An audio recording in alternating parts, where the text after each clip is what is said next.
కాళిదాసు మరియు భవభూతి ఇద్దరును సంస్కృత భాషలో కావ్యములను రచించి మిక్కిలి ప్రసిద్ధి చెందినవారు. వారు భోజ మహారాజు కాలమందుననున్నవారని సమకాలీనులని ఒక వాదన. వారు సమకాలీనుడు కాదు అనేది మరికొందరి అభిప్రాయం. ఏదేమైనా ప్రస్తుతం మనము వారిని సమకాలీనుడుగానే భావించి వారికి సంబంధించిన విషయములు కొన్ని తెలుసుకుందాము. కావ్యేషు నాటకం రమ్యం. కావ్యములలో నాటకము దృశ్యకావ్యం కనుక రమణీయమైనది. నాటకేషు శాకుంతల. అందున కాళిదాసు రచించిన అభిజ్ఞాన శాకుంతలము కడు రమ్యము. తత్రాపి చతుర్థోంక. ఆ నాటకంలో కూడా చతుర్థాంకము అంటే నాలుగవది మిక్కిలి రమణీయమైనది. తత్ర శ్లోక చతుష్టయం. ఆ అంకములో కూడా 4 శ్లోకములు కడు రమణీయమైనవి.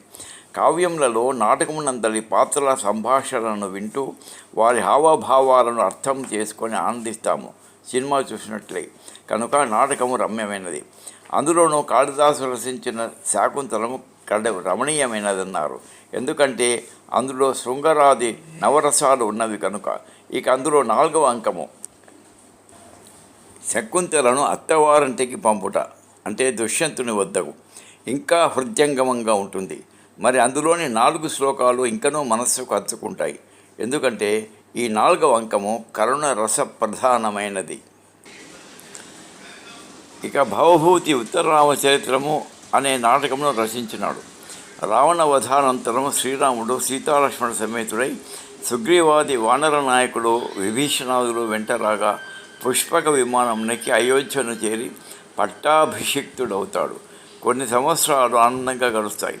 చారుల వలన అయోధ్యవాసుడైన ఒక ధూర్తుడు సీతను గురించి నిందాలాభములాడగా శ్రీ రామాజ్ఞానుసారము లక్ష్మణుడు నిండు గర్భిణి అయిన సీతను అరణ్యములో వదిలిపెట్టిపోతాడు.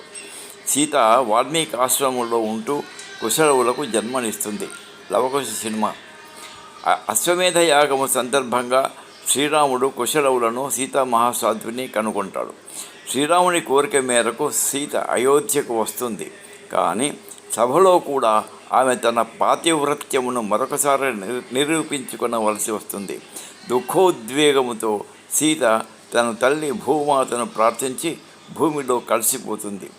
ఈ నాటకము పూర్తిగా కరుణారసభరితంగా ఉంటుంది. ఈ నాటకం ఆధారంగా మన కవి తిక్కన సోమయాజులు నిర్వచనోత్తర రామాయణము అంటే వచనము అంటే గద్యము లేకుండా పూర్తిగా పద్యములలోనే వ్రాసినాడు.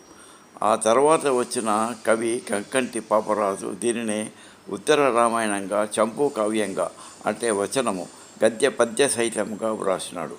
ఇది తిక్కన కావ్యం కంటే కూడా బాగా ప్రసిద్ధి చెందినది. ఇందులోని కొన్ని పద్యాలు లవకుశ సినిమాలో ఉపయోగించుకున్నారు. అందులో కొన్ని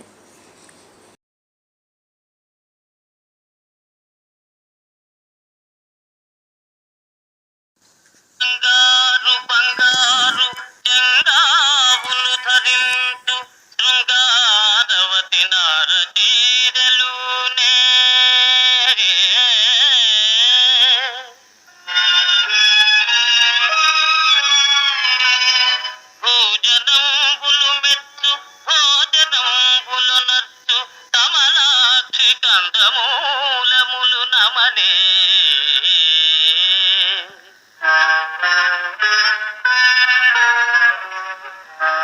చంద్రకాంత విశాల చంద్రశాలల నుండు జౌవని ముని పర్ణశాల నుండి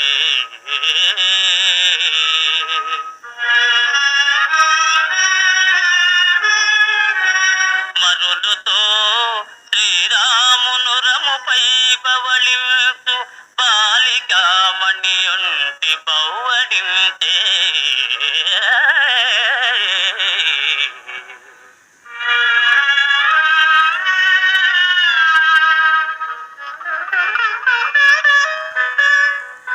కన్ను సన్నల శుద్ధాంత కాంతలాచరించు సేవలు మెత్తని కాంచనాంగి యొక్కే ముని ముక్త కాంతాకృతోపచార విధికి ఎంతన సాధ్యం విధికి గలదే